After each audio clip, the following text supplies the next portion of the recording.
नमस्कार प्रेक्षकांनो, स्टार प्रवाहावरील ठरलं तर मग या मालिकेच्या आगामी भागात आपण पाहणार आहोत की चैतन्याची तब्येत खराब झालेली असते तेव्हा सायली देखील अतिशय चिंतेमध्ये पडलेली असते आणि ती अतिशय घाबरते. आणि त्यावेळेस अचानक त्या ठिकाणी अर्जुन येतो आणि अर्जुन हा सायलीला बोलतो, सायली आज मला समजले, मी जरी बाहेर गेलो असलो तरी माझ्या बायकोला माझी किती काळजी वाटत असेल.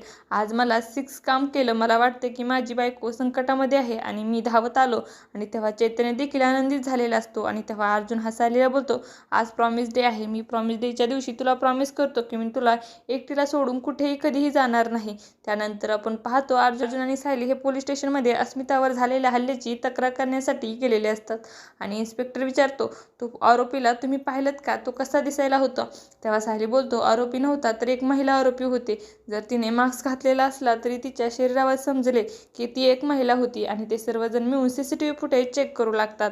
आणि त्याच वेळेस आपण पाहतो त्या ठिकाणी साक्षी आलेली असते आणि ती आपला चेहरा झाकून पोलीस स्टेशनमध्ये आलेली असते. आणि हवालदार त्यांना विचारतो, तुम्हाला कोणाला भेटायचं आहे. तेव्हा ती साक्षी सांगते की मला महिपत शिकरेला भेटायचं आहे. आणि त्याच वेळेस सायली आणि अर्जुन देखील पोलीस स्टेशनमधून बाहेर जात असतात. आणि तेव्हा सायली ही साक्षीच्या नजरानजर होते आणि सायलीच्या मनामध्ये महिलेविषयी संशय निर्माण होतो.